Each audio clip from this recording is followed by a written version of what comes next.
আজকে আমি শেয়ার করব আমি কোন দোকান থেকে পাহাড়ি শাকসবজি কিনি। তো কালকে একটু বের হয়েছিলাম শাকসবজি কিনবো বলে। এই দোকান থেকে আমরা সপ্তাহে ১ থেকে ২ বার যাই বাজার করতে আরকি। তো এখানে সপ্তাহে ৩-৪ বার বাজার নিয়ে আসা হয়। সবগুলাই ফ্রেশ টাটকা, টাটকা। তো এখান থেকে নিয়ে নিলাম কাঁচকলা ২ টা, এরপর নিয়ে নিলাম ঢেঁকি শাক আর নিয়েছিলাম লাউ শাক ছিল। এদিকে আমরা বাজার করতেছি আর আমার ছেলে আমাদেরকে তাকায়, তাকায় দেখতেছিল আরকি। তো আমরা মাসিসহ গিয়েছিলাম।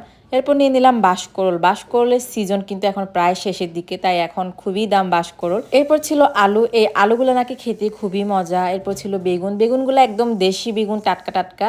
তো এখান থেকে আমরা ১ কেজি বেগুন নিয়েছিলাম আর কি। এই বেগুনগুলো আমরা সাবারাং পাতা দিয়ে খাবো। এরপর ছিল ঝুমের মরিচ।